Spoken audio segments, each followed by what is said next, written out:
right, so the place has really changed a lot since I was here. Can we maybe walk around a little bit? And this is the community garden, is it? Yeah, this is all over here. Oh wow, look at that. That's awesome.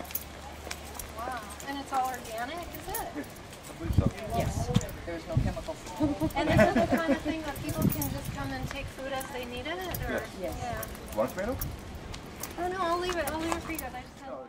As soon as people hear Tent City, which is why the local group has formed, calling themselves a temporary autonomous shelter collective, because as soon as people hear Tent City, they automatically say, oh, there'll be all kinds of drug use and prostitution, and it'll just be a bad scene. But you guys are providing an example of how that doesn't have to be, and I think that's a very strict code of ethics that you have as a result of that, They is also it? have 5 basic rules that they have to adhere to too. And if they don't adhere to any of them, then they get voted up to the court.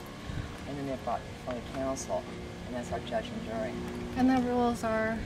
No drugs and alcohol within a 1 block radius, no theft, no violence to oneself or others,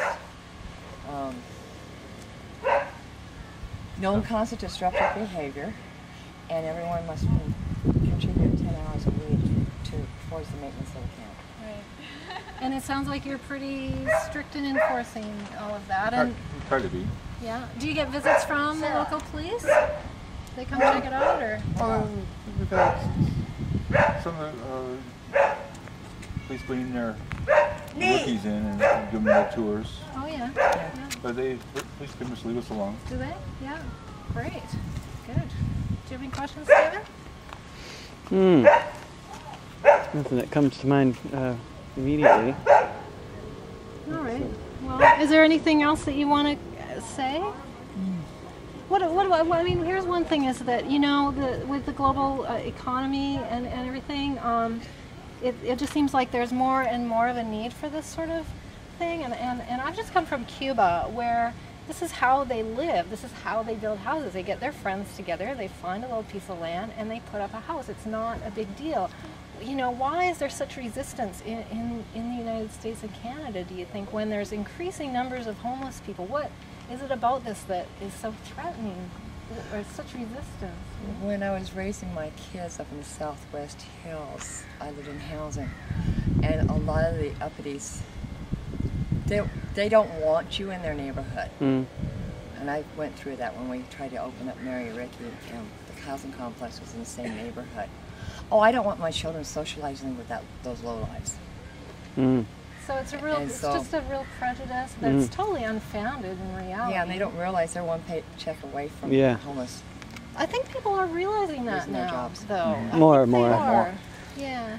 Do you guys have any contacts with sort of what I would think of as sort of similar communities around the world or elsewhere in the country? Yes. I got a bunch of emails for a lot of different homeless camps. There was Winnie and Heather. They just went to a homeless deal in Washington D.C. Oh, cool. And they sent us a bunch of back information. It was a spreadsheet of probably a couple hundred homeless encampments with names and contacts on it. Yeah. Yeah. Wow. And then there's also like there's places where people sometimes as long as like in the 70s or something, they took over a whole bunch of land and turned it into a community, and some of these places are still going, like Christiania in Denmark, which I mean, I don't know how many of the people who actually started the thing in the first place were homeless, but in terms of like forming a community, building your own places that are not up to code, and having to deal with the authorities who want to shut you down, in that sense, I think there's I mean, obviously you got a lease from the authorities here, but then I'm sure there's other people who just want the place to disappear. I don't know how much you run across that. Well, a lot of our places do meet the codes. They do? Yes. Do the building inspectors come here? Well, like we were getting due for inspection on our main building.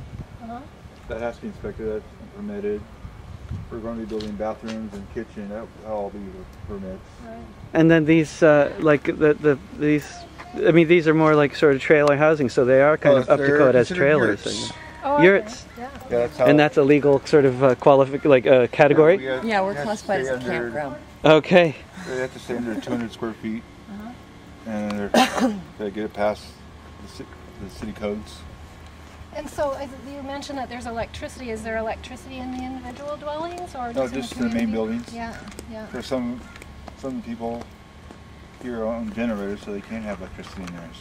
And do people often work outside of Dignity Village? Yes. Yeah, we have a lot of people that come out from the community looking for different types of jobs, and they take some of the guys from here and give them some work. Great. So we got some community involvement. Right on. And it's really helpful just to have an address, I suppose, and Yeah. that folks know where to find them. And then they do day labor, that kind of thing. Right. Yeah. Oh, that's awesome. Or sometimes they take advantage of us, Mm-hmm. some of the Right, employers. right. You got to be Yeah. careful. But then you quickly find out who those are. Yeah. Yeah. Is it mostly kind of white people here? Are there other, ethnically, is it diversity or? I'm doing the city demographics right now. Yeah. Oh, good. Okay, you're the good person to ask them. And the majority of us are white. Uh-huh. The majority of us are male. The male ratio to female ratio is higher.